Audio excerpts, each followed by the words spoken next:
Hello, everyone. It's a great pleasure to have Professor V. Shenoy from University of Pennsylvania. Now, he's going to talk about how do forces from the cell's environment affect DNA organization. Those of you who happen to be are from Bangalore will know about the other Professor V. Shenoy, who's his brother and whom you might have had. All right, yeah, he's in physics, I'm in engineering, so that's the distinction. All right. So today I'm going to tell you about our work on understanding how mechanical forces go from the outside of the cell to within the cell and how that eventually affects organization of DNA. Now, I direct this NSF Science and Technology Center for Engineering Mechanobiology, which is renewed last year for a second 5-year period. These are supposed to run 10 years. So in the first phase, a lot of our work was on understanding adhesions, cytoskeleton, the connections to the nucleus. And in the second phase, really, we are looking at how that changes sort of the central control center of the cell, which is the nucleus. So as I said, since we are talking about mechanical forces, the best place to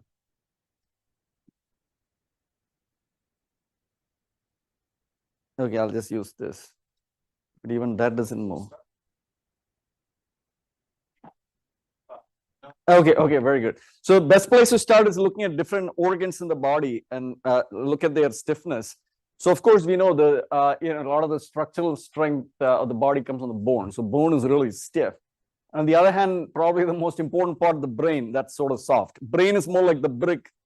Bone is like the brick. Brain is if you want to give a physical thing, it's like soft tofu, the one you scramble. So that's sort of the consistency of the brain, really soft.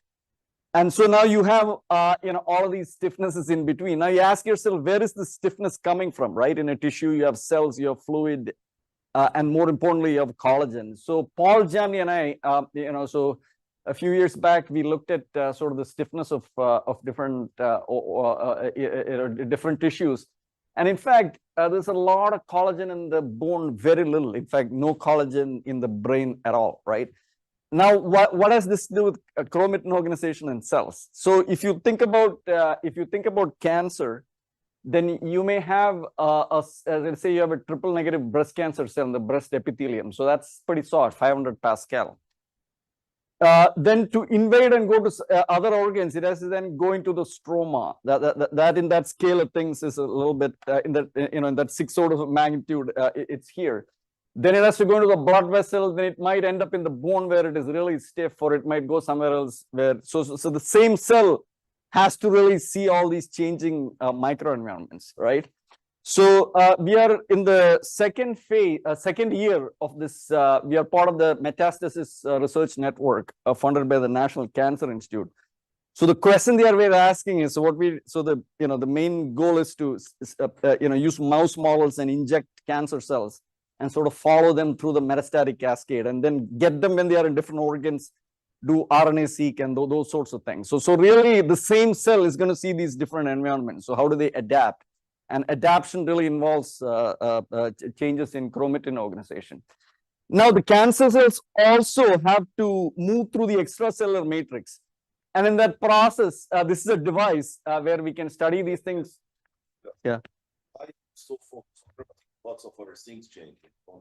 A whole bunch, but yeah, absolutely. And we know how many of the other things change, but eventually gene expression. Yeah, but gene expression is an important part of it. EMT and all that is very important as well.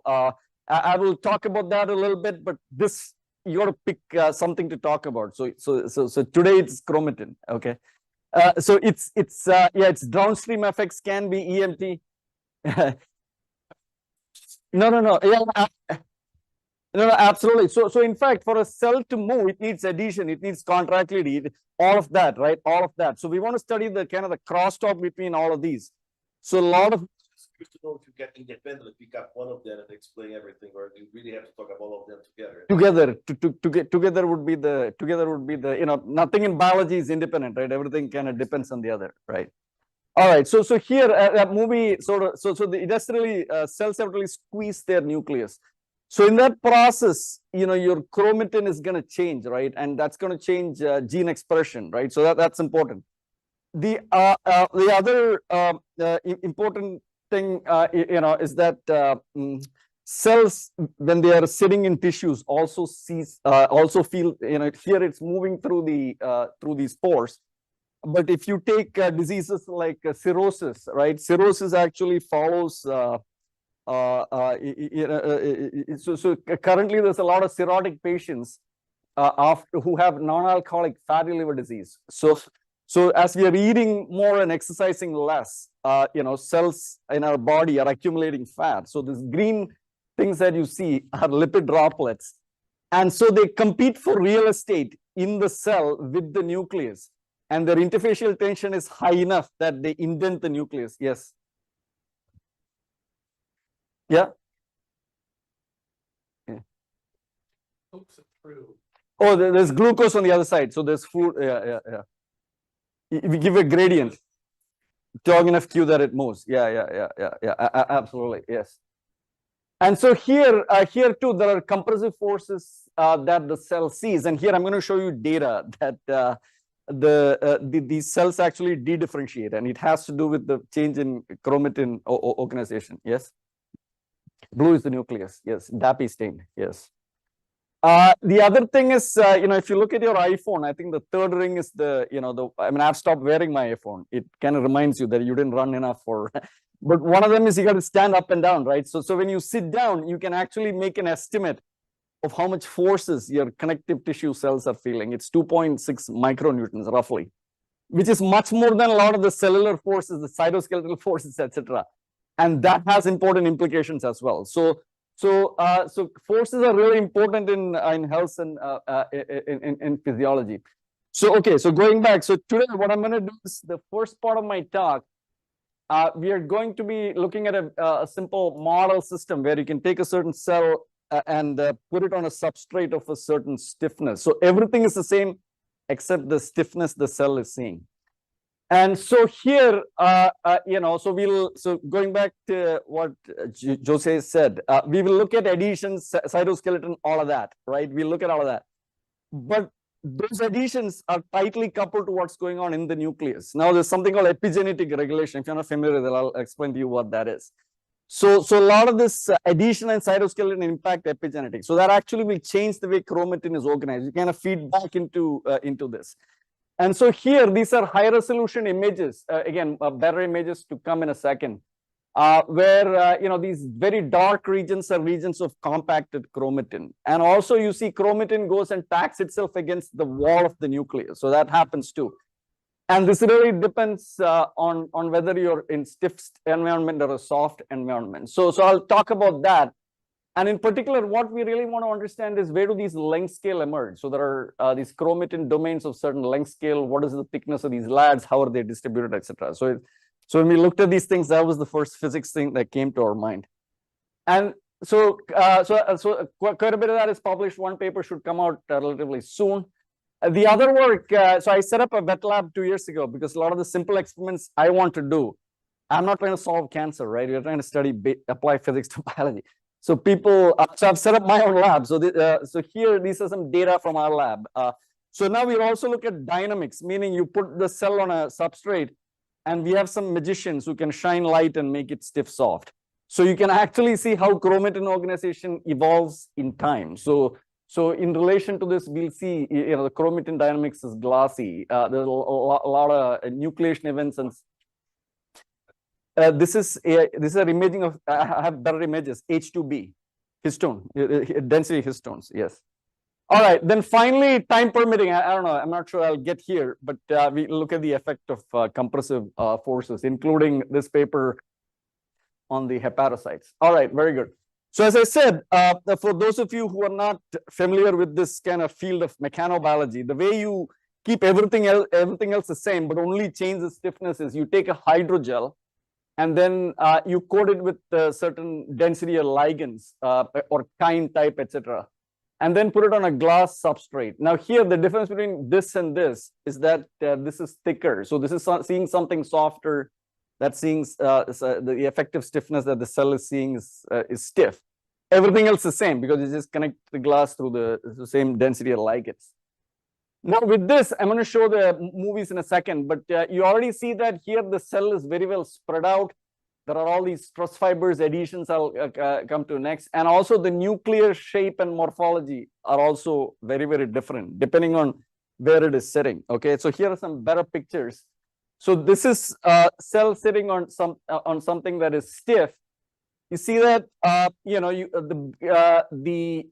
the green lines here is confocal imaging. Green lines here are stress fibers, actomyosin cables that are pulling. And this is vinculin, paxillin. Those are the adhesions. So they are adhered on one side, and and it's actually squeezing the cell down like a pancake. Okay. Here, when the cell is more round, these are round as well. So now what we want to understand is how is chromatin organized in these two cases.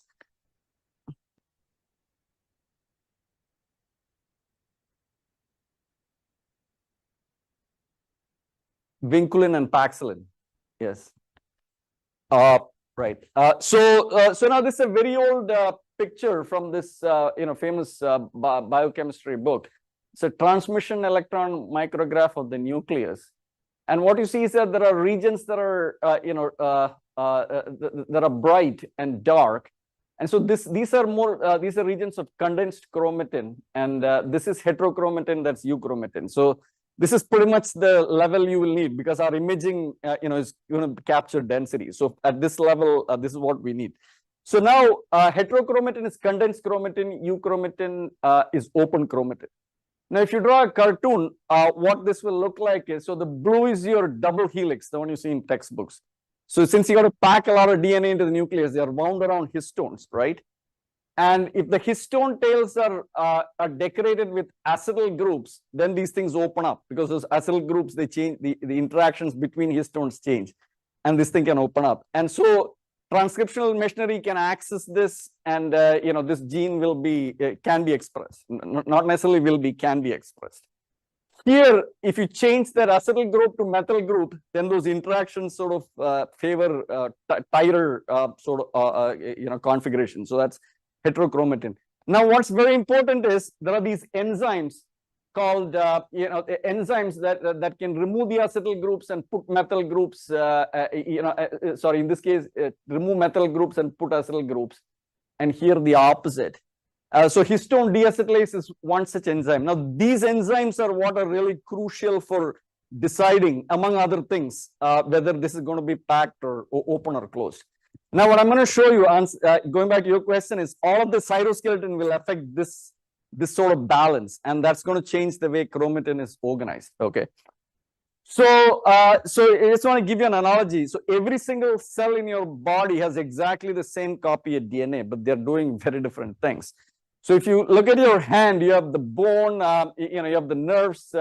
This is the skin, and here you have osteocytes, osteoblasts, fat cells, fibroblasts. Here you have the neurons. All of them have exactly the same copy of DNA, but they're doing very different things. Why? Because if you look at the neuron, the gene that is really required for the functioning of the fibroblast need not be open. So it's going to be kept in the heterochromatic state. The other will be open, right? So now what we really want to understand is how is the other mechanical cues changing that balance, right? So that's sort of the important question. Now, what's the analogy? It's winter, right? At least. So you can take a thread, you can make a scarf out of it or a hat.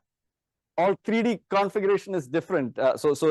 And also your DNA organization can also be different in disease age cells, and also the epigenetic component is very important, right? Lifestyle also plays an important role. All right, great. Let's start with the data now.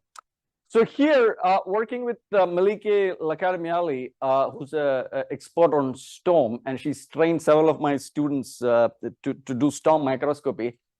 And Rob Mock, who's in orthopedic surgery. So I'm going to show you some patient cells that he's provided. And so here, what we do is we take mesenchymal stem cells, right? A lot of the cells in the mesenchyme come from these stem cells, and put it on just on glass, effective stiffness 30 kilopascal soft. And so going back to the question, Jose, so here what we are doing is we are looking at the density of H2B, that's that histone. So red means things are clustered, blue means it's much less. So if you look here, you see there's a big difference in the way things are changing with stiffness.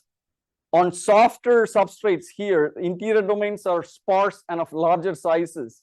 And there is a lot of chromatin association with the nuclear lamina. Now, if I go stand up against the wall, then it's difficult for the transcriptional machinery to come and access it. So that's more silenced DNA. So you get a lot more silencing when you go in this direction. So for the purpose of today's talk, what we really want to predict is, try to understand is what gives rise to these size scales, right? The lat thickness, these sizes, etc. And how do you go from here to here? What are the mechanisms, right? So that's sort of the question we're going to be asking. All right, great. So first, I want to come to adhesions, cytoskeleton, etc. So this is going to be really brief. I'm just going to capture the key things. Happy to answer any questions you have later on. So here, what we are looking at is the outside of this. That's the cell membrane. That's outside of the cell, and that's inside of the cell. Highly simplified. Now, in response to the forces that are transmitted through the adhesions, what can happen is there can be molecules, that are mechanosensitive that open up, and they can sort of initiate a cascade of these signaling processes, which then recruit myosin. Okay, cells, it really need, have to generate force to do anything, move, even differentiate, right?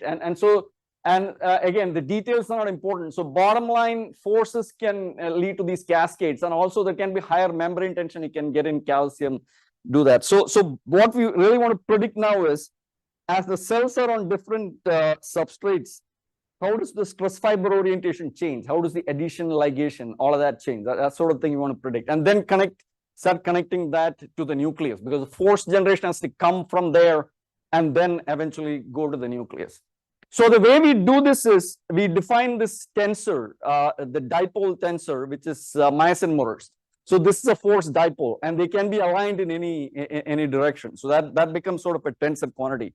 Now, what's really important is, if the cell is not attached to anything, the contractility will be isotropic.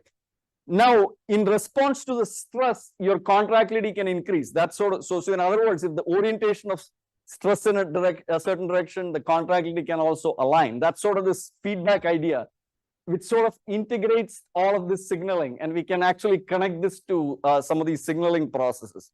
Now, this sort of a formulation, without going into too many details, has been a workhorse for us. So we've looked at everything from cancer cell motility to adhesions to motility of macrophages. All, in fact, I think I had one of these things as the other option for my talk. So this is all cytoskeletal mechanics, trying to figure out how signaling and forces work together. But no, this is contractility. No. Previous slide, right? Yes. This is mechanical stress. This is contractility. It's a contractility tensor. It's the number of motors per unit volume. It has the dimensions of stress. It's the actual, it is the actual stress. So is there a piece of chalk? The chalk here. External stress? Yeah, one figure will explain it real quick. All right. So if you take a material element like this is your rho ij. This may be your microtubules. There may be actin. So this is sigma. So there is passive elasticity, and the feedback, this rho ij depends on this sigma. This is sigma, this is rho ij. Yes, it's a motor. It's what's coming from motor spooling. So sigma.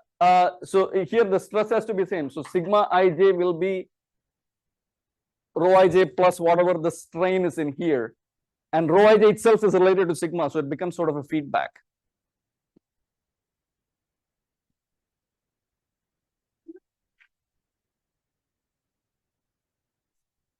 It's there. I'm going to show you.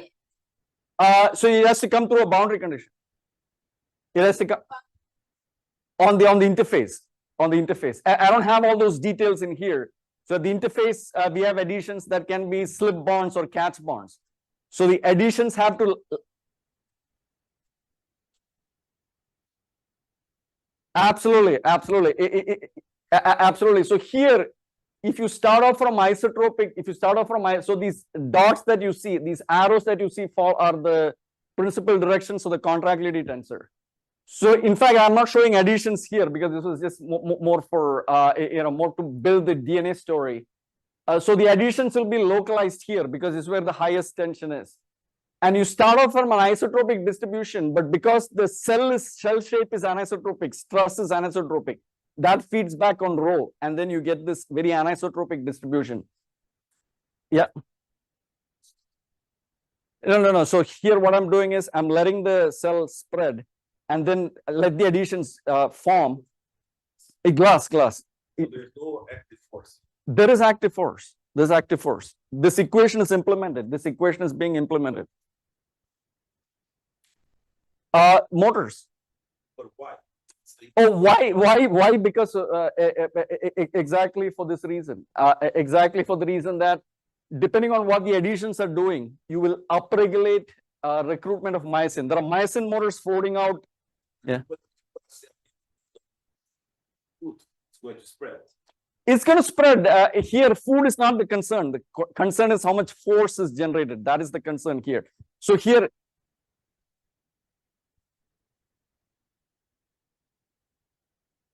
It is.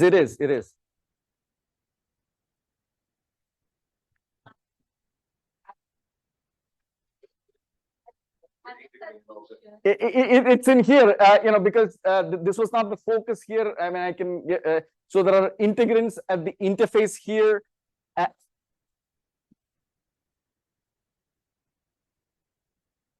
Exactly. So all of that process is captured here. And bottom line, when the cell is elongated, which is what it would be on a stiff substrate, you have a lot more contractility, and the contractility will squeeze the nucleus like a pancake. On a more isotropic case, it will not be, right? So why is this important? Again, we have to keep the DNA story in mind. So I want to keep going towards that. And the reason that is important is, so when you have G-actin sort of polymerizing to form F-actin, there can be molecules, in this case, this is serum response factor MKL, that have substrates on G-actin. So because of this signaling cascade, when they start forming stress fibers, this is free to move. It can translocate into the nucleus. And then it can sort of reinforce the adhesions and all that type of thing. So that's one type of process. The other process, more important for our purpose, this is quite important for gene expression as well, right? But this is, in the last 5 to 10 years, it's been studied. What is less studied and things we discovered is that there are other molecules called histone deacetylases. Again, this is important for deacetylating, that have substrates on F-actin, so they can actually come out of the nucleus, okay? So now the mechanism I'm going to talk about now, again, forces, the nucleus is also getting squeezed down. So there's deformation, fluid flow, and all that's important. But the key, I'm going to come to the other effects later on, is that the formation of stress fibers and adhesions are actually causing this shuttling of epigenetic regulators on the nucleus to the outside, okay? So what we can do is, again, you can make this more mathematical, and you can change the cell shape, you can change stiffness, etc. And you can sort of predict and validate. So these 3 dots were predicted, and then were trained, and then you can validate. So bottom line, the story here to connect to the what's that? NH is what is that? Oh, it's nucleocytoplasmic shuttling. That's so NH is the number of histone deacetylases in the nucleus, number of histone deacetylases in the cytoplasm. And the important point is this rate constant depends on contractility, which depends on signaling, which depends on mechanotransduction. That's really the point.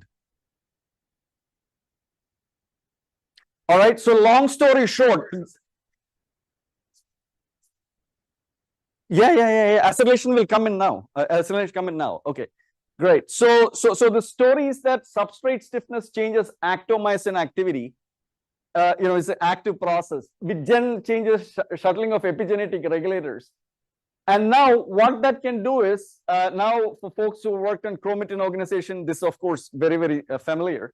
So you start with heterochromatin, again, I don't want to go into these details, are not that important, but you got these enzymes that can take you from one place to the other.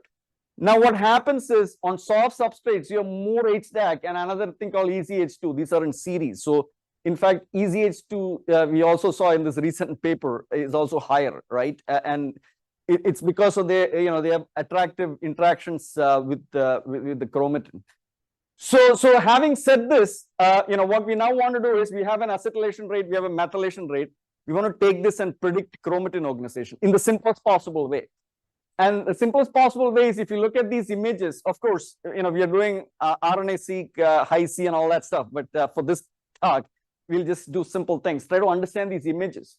So just motivated by this, by these images, the fact that there are mainly two phases, what we are going to say is that at any point in space, there can be a certain volume fraction of heterochromatin, the condensed phase, euchromatin, and then the remaining is nucleoplasm, is volume fraction. So they all have to add up to 1.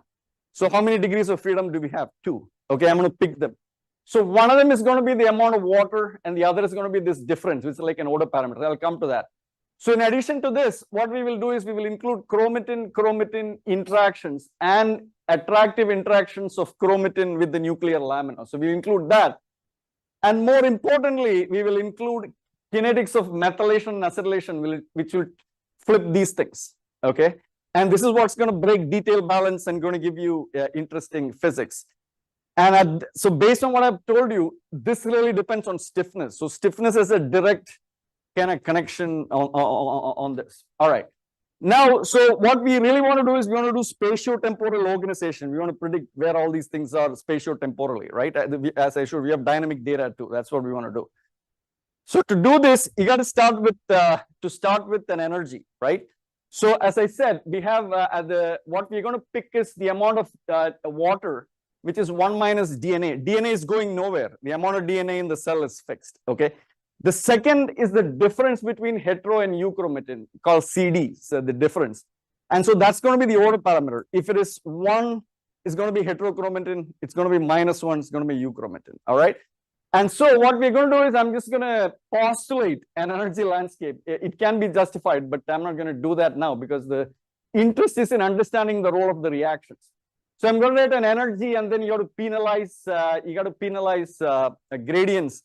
And elasticity is important, but for now I'm going to ignore it. I'm going to come back to it in the second part of the talk because a lot of that organization can be understood without that. And so this is the free energy we postulate. So this is the amount of water, and that's the difference. Remember, this is heterochromatin, going here is euchromatin. And so what we do is we put in 2 wells, right? I mean, there are multiple chromatin flavors. You got to come up with a more complex energy landscape. But for now, we'll just start with 2. But the way we have designed this is such that if you look at this phase, it is positive. So it's heterochromatin, very little water, minimal water. So it's this condensed phase. The other phase, this order parameter is negative, and and there's a lot of waters. Yeah, mixture, right? They don't leave as isolated as Absolutely not. Yeah. So this is exactly. So even at this place, CD is not exactly 1. So it's a mixture. Correct. You're correct. Yeah. For us to explain these experiments, others we may have to do more. For this, I think this is pretty good. And with this, what we now want to do is we want to do dynamics, right? Because in a cell, you typically, most of it is water. So you're somewhere here. So you're kind of in the unstable regime. So you're going to phase separate to this and this, and we want to study the dynamics. Okay. So to do, again, I said we ignored elasticity. So to do that, you got to look at different transport processes. The first is that to convert heterochromatin to euchromatin, there has to be water transport. I'm not going to go into equations in detail. That's just poroelasticity for you. Fluid has to move in and out, and that requires. And so here, what you're doing is at a given point in space, you're actually changing the density of DNA. So that really requires fluid transport. The next thing that we want to look at is epigenetic reactions, going back to the question you asked. So here, if you look here, methylation will take you from here to here, acetylation will take you from here to here. So you can write a sort of a linear rate equation like this. In addition to this, if you consider sort of the interaction between the histones, there can also be an equivalent conservative evolution, right? The logic being that if I consider this state versus this is lower. So at a fixed density, fixed CD as well, you can change it. So this is sort of the conserved dynamics. That's the non-conserved. So we have, one rate constant here, one rate constant here, one here. This is just poroelasticity, right? And this is the methylation and acetylation. So what I want to just spend a couple of minutes on is talking to you about this diffusion, all right? And this comes from the fact that when, so euchromatin and euchromatin these are stronger bonds than something like this. Which means if I take this acetylated three acetylated beads, if you will, and methylate it, right? It'll be a lot harder to do this because the interactions here are much stronger. Here they're a lot weaker. So the rate of Chromatin is stronger interaction, and E and EC are kind of similar. When you feed the high C data. What's weaker? Basically, the stronger one. Oh yeah, the strongest. Yeah, strongest. E and H is almost kind of similar. They're not that different. They are different. They are different by 3 or 4 or 5 kT. The square. Yeah. So there's data that says they are all. Yeah, all the chromosomes we have. So people have taken these. Euchromatic rings, trying to put it, methylated, pull it. I mean, there's lots there, but bottom line, yeah. Yes. All right.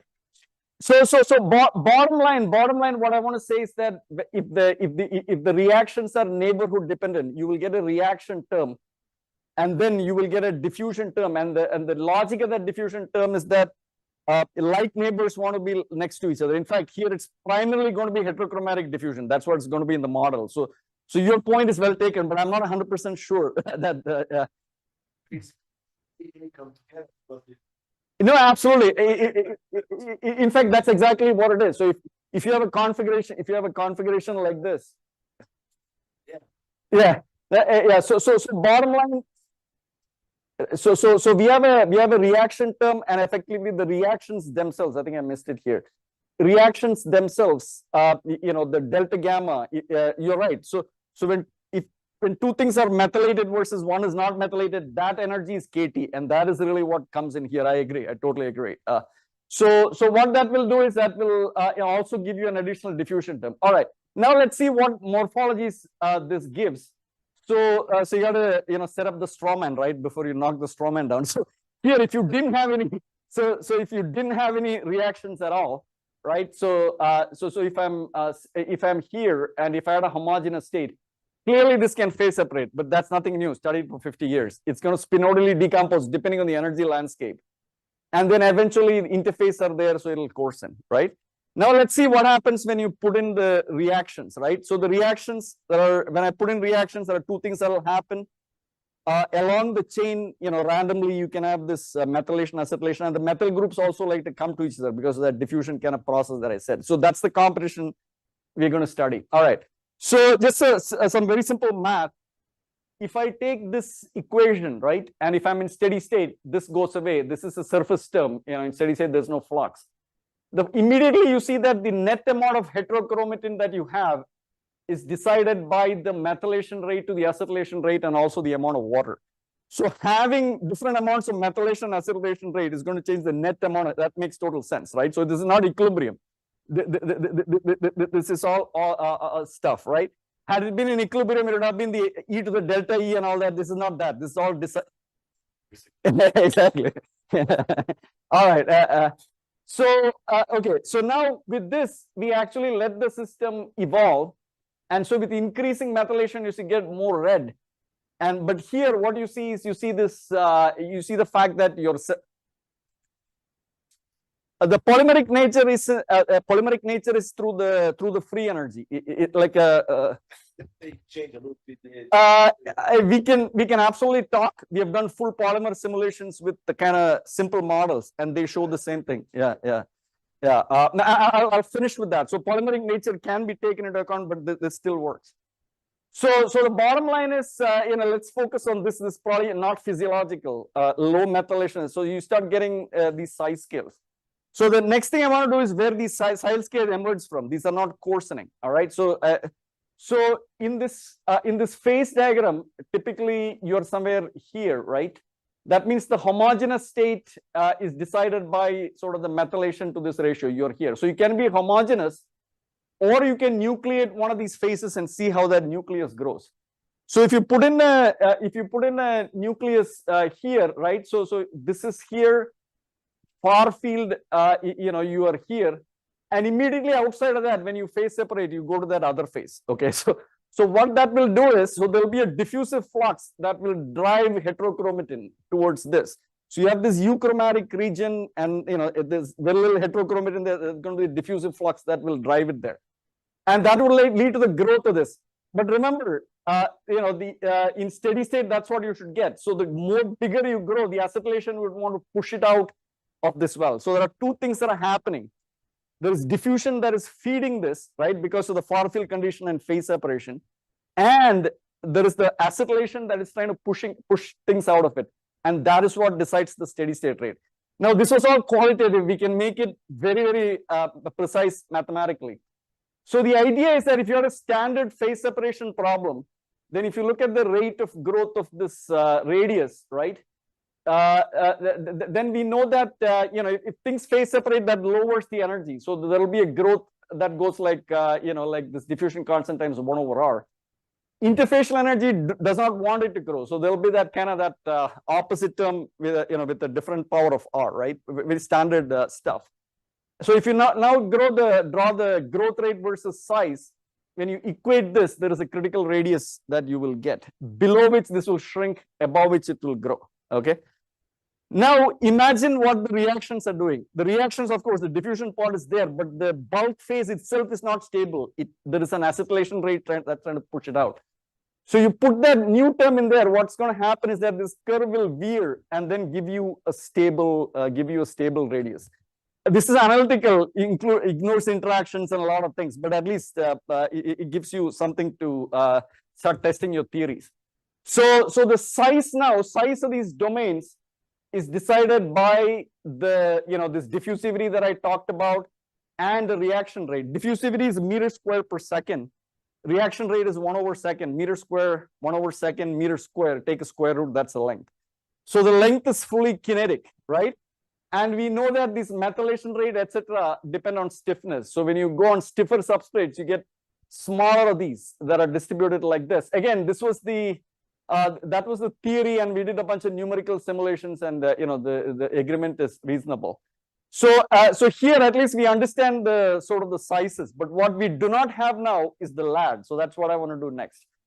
So now what we are going to say is that each segment of DNA can interact with the nuclear lamina with an attractive interaction that has a certain characteristic dimension. So again, there are molecules involved. We don't want to go into that. But so with this, then the question we want to ask is, if you start tuning this interaction, how will the distribution on the nuclear lamina change? So the interaction has some strength W, right? And so here, what we are doing is we are keeping the acetylation methylation rates the same, and simply increasing chromatin lamina affinity. So you go from nothing surprising here, non-wetting to wetting. Okay, but the thickness. So if you do wetting, typically thermodynamically, if you form this bubble, you will get complete wetting. Everybody can, it's going to sit on the surface with a certain contact angle. But here, the contact angle is determined by the interactions. But on top of this, if I change the methylation rate, the size of these things will also change. So if you look at this complete wetting regime, right, when I increase the methylation rate, these sizes go up, so will the lamina affinity. So now you have two things to play with. One is the chromatin lamina affinity, and the other is methylation. And our experimental images are not sharp enough to pull out individual islands, but we can take an average thickness. So that's what I plotted here. The normalized thickness is a function of lamina affinity. For a certain value of methylation reactions, you get a curve like this. And you can do a lot of scaling. You can figure out how things scale in different regimes. And then if you change the methylation rate, you will of course get a higher thickness like I've shown here. And I'm just showing you one scaling relation. If you look at this complete wetting regime, V is large enough, it's quite independent of V. You can come up with the difference heterochromatin.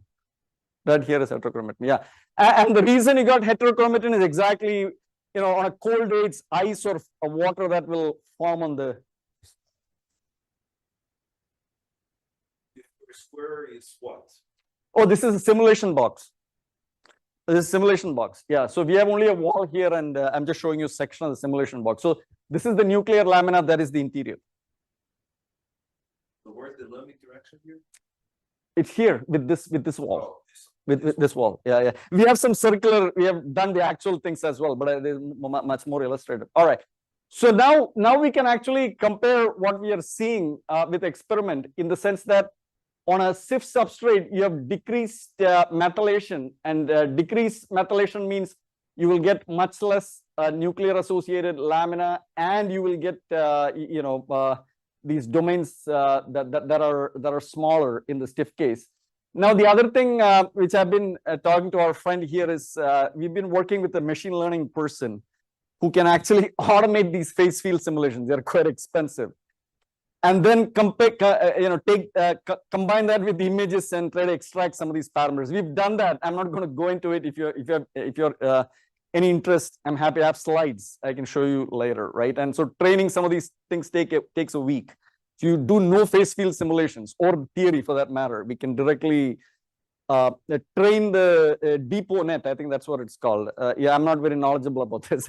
To actually solve these PDEs and then connect it to image analysis and extract biophysical parameters. All right, great. So now the question is, how do we know what we are saying is right? So this is where this exercise drug comes in, right? So what's the exercise drug? So you don't want to run 2 miles in the morning. You pop this pill, it gives you all the effects of running, right? So what can that be? So when you run, you're building more muscle, right? So the cells have to see something stiff. It should behave. So what you can use is you can use either a drug that changes an epigenetic drug. So one such epigenetic drug is GSK. There are many, TSA and other things. So with this, what you do is you inhibit a methylation. So if I'm on soft, if I inhibit methylation, it won't look exactly like stiff, but it's starting to look like it is stiff, right? So you can use drugs to change epigenetic. So this further confirms our idea that it's epigenetic. I'm not showing you data. We can completely eliminate contractility, and it'll start looking like what it is on soft. Okay. The last bit I want to do before I talk about how much time do I have? Yeah. I just want to touch upon a couple of other things. But here I want to show you actual clinical data. So then, so with this, Rob Mock is a very good friend of mine, and so and he works in at the McKay Center for Musculoskeletal Diseases, and he sees a lot of patients with tendon injuries. Typically, people who play for the Phillies or 76ers and stuff like that, right? These are the professional teams. So tendinosis is kind of a common thing they see in athletes because of overuse. So what we decided to then do was take cells from young patients, take folks with tendinosis, and aged meaning 45 plus. So 45 is the cutoff they set. Typically, people with problems with their knees and things, 40, 50 is when people start getting it. So that's the reason for choosing that. All right. And now if you look at chromatin organization here, again, that too is quite different. But we really wanted to see tendinosis means, your extracellular matrix has started degrading. So then the thought we had is, why don't we take the cells from the young patients and culture it on glass, stiff, and soft. And so it's, the cell is from the young patient. So in some sense, you're sort of mimicking tendinosis by making the microenvironment soft. Of course, there are so many other things. The pH is changing and oxygen availability, all of that. But this alone, I think we are able to recapitulate it, because if you look at it on glass, it looks more like you can do more data analysis, more like the age case. Stiff looks like young, and there's a lot of lamin-associated domains here that's soft. So the reason is, older folks tissues tend to be fibrotic. There is a lot of extra production of the extracellular matrix. So that's why you're able to capture this. Stiff, that's a healthy, extracellular matrix. So that's young. And in tendinosis looks more like soft. Okay. And so we are at least qualitatively able to recapitulate this. All right. So with this, I will finish the stress part. I think you can wait. But here is some really cool stuff we are currently working on. So really like to get your input. So in my lab, so what we decided to do is let's actually see how this dynamics of this organization occurs. Okay. So here we work with Jason Burdick, and so he has this hydrogel. You shine light on it, in like 3 minutes, the stiffness can go from 3 kilopascal to 30, because light is inducing some cross-linking reactions, and immediately you induce this. So then what we thought is, let's actually image our nuclei with time after stiffening. How does this how does chromatin organization change in real time?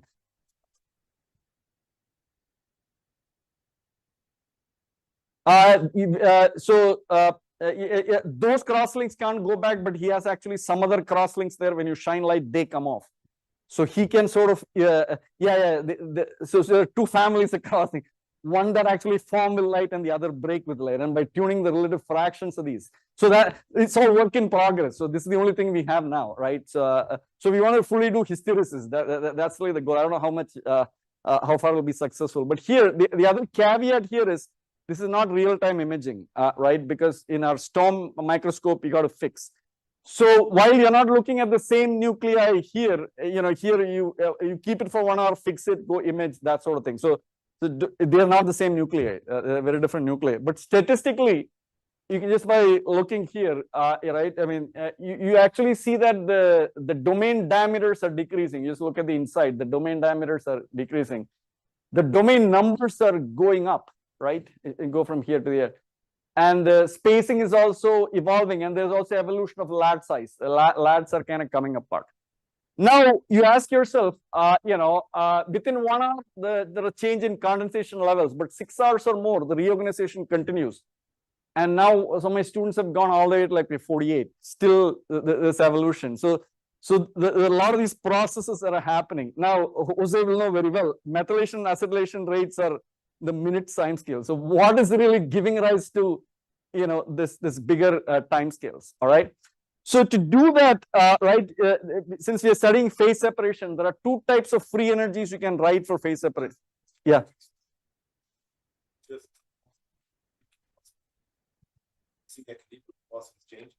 If you keep it there for like 12 hours, there isn't much of a change. It'll take a couple of hours to spread on 3 kilopascal. But once it's been there, it's pretty constant. So we've imaged it at like 6 hours, Yeah.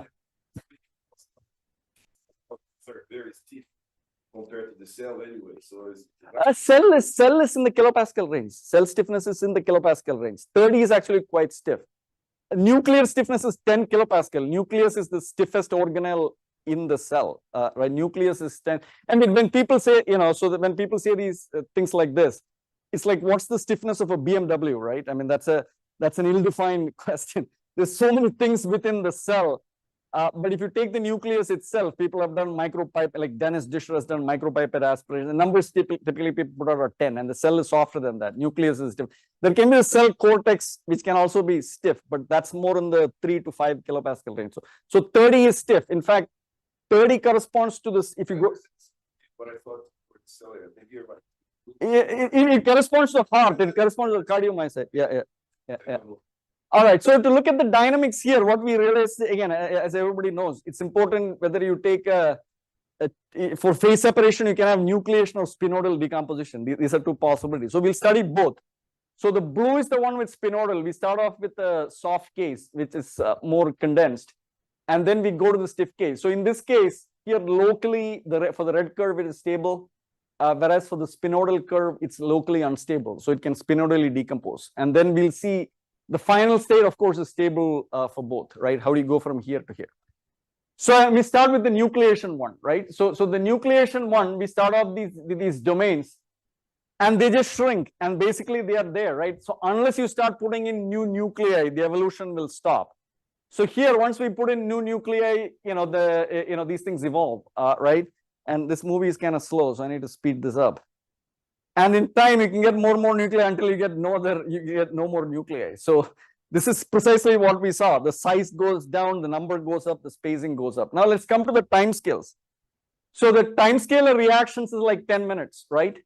There's diffusion, and then diffusion between these domains is also the same time scale, because there is d divided by the spacing, and you can equate all of that. So the point is, the dynamics really depends on how often we start putting in nuclei. So right there, the nucleation time comes in. So we think a lot of this slow dynamics has to do with really forming new nuclei. All right. So the nucleation is really needed to kind of reorganize it to go in the direction of dynamics. Nothing different from any problem in hard matter physics or soft matter physics for that matter. Now let's see what happens when you study this with spinodal. So we start off with the highly condensed phase, and now there is no nucleation. There is a lot of rearrangement, and then it's stuck in kind of a jammed or glossy state. After a while, you'll get some perturbation. It may evolve. But then again, it'll get stuck. But right now, again, rearranged, but nothing big. At some point, I forget where, we'll put a nucleus. Yeah, right there. And then things will start evolving. So now you start putting nuclei, things will start evolving. So this dynamics itself has multiple configurations. These elongated ones that can be distributed in multiple ways. Very rugged energy landscape. And nucleation can kind of take it out of it, right? So we believe nucleation is a very important concept. Well, no. Each time you're putting one small nucleus. So this may be the easiest one to understand. So here, I think I need to click this, right? Right. So here, without nuclei, they'll adopt to that state, and then we'll put one nucleus here, let it evolve. Yeah, you can add some many nuclei simultaneously, but we add one at a time because nucleation anyway is a rare event. This evolution is fast. So the rate limiting step here is how much you nucleate here. So if we say that is like 3 hours, then this will be running very slowly. These domains never come together? No, because they have a characteristic size, unless you really increase the density, increase methylation levels. Yeah, because they are not in the right, the size scales, it depends on what the size scale is. Yeah. Yes.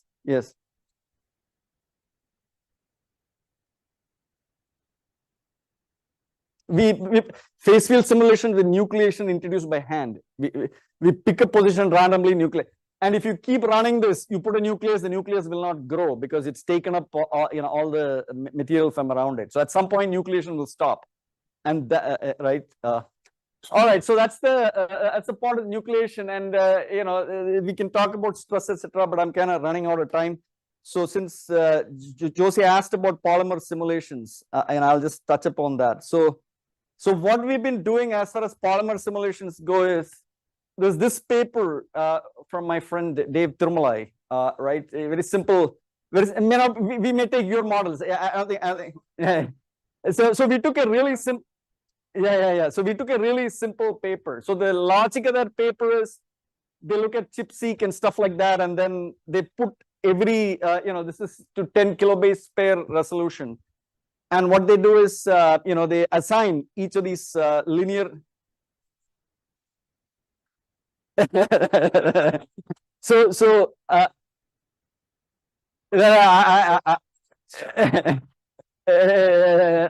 on the other coast, right? But my best friends are from Madras. Okay. Okay. So the bottom line is, he does this evolution. The newer thing that we did is we included this epigenetic reactions and this diffusion that we have, and then you start forming these patterns, and by changing the acetylation methylation rate, we can see all the scaling. And this is actually, so we've been, the stiffness is a little bit hard to study in this case. But what we have been doing is using, using, let's see, it's somewhere.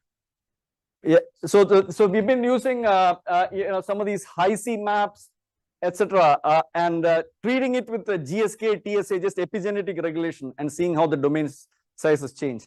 And what we are seeing is that a lot of these changes in genes are occurring at the interface of those domains. So that is where most of the action is. So with that, So with that, I will stop. So that's our lab. You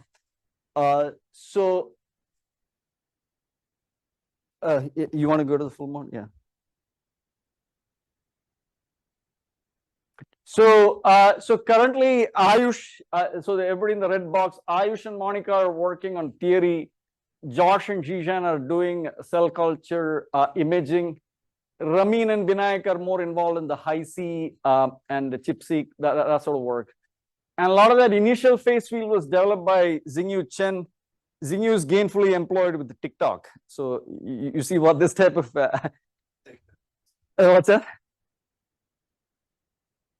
Whoa. All right.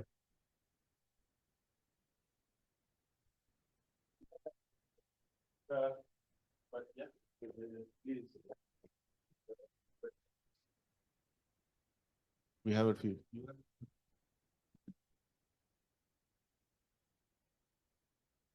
Yeah, this is something I didn't quite understand. Could you go back to your last Yeah. slide? Last slide meaning? Well, the one with the genes that were, The polymer? yes. Okay, yeah.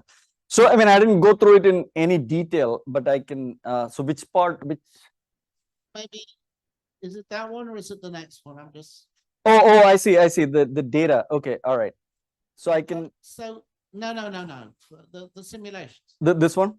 No, further, where you were before. Before. Right, I mean, right just before you finish. Oh, just before I finish, I got it. This one, yeah, this one and this one, all right. Yes, right.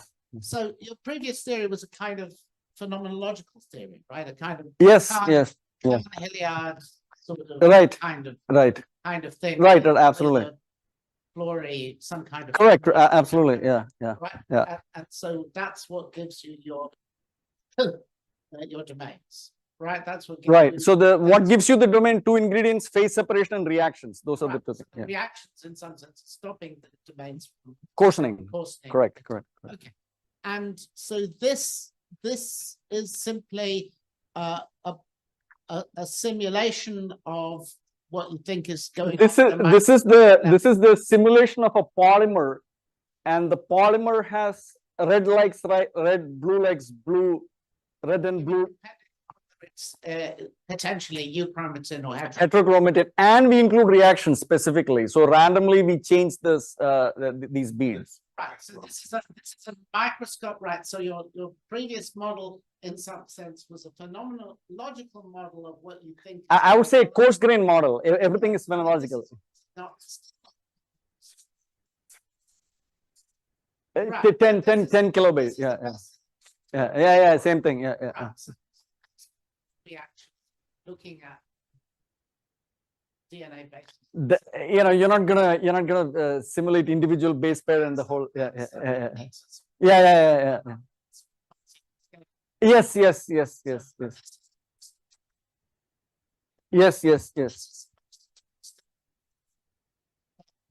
Phenomenological model is capturing the key feature. That's number one. Number two is, since these models have specific information on where you're located along your genome, right? Because this actually comes from actual chip-seq, actual information from cell sequencing. This is also supposed to show specific gene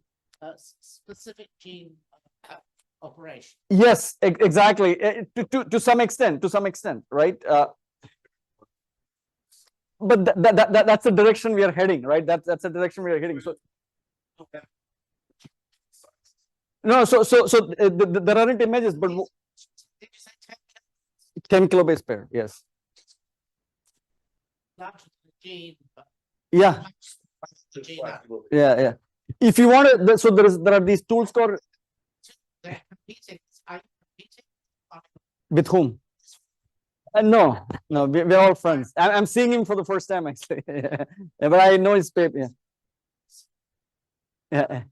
So there's a way to look at genes. So there's something called genome painting. So you can pick a genome, a certain segment and paint it, and you can see whether it comes in and out. Now, in our center, we've been doing this painting to see which genes are the ones that are coming in and out of the nuclear lamina.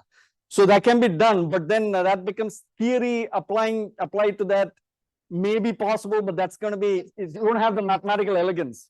Yes. Specific genes being. No.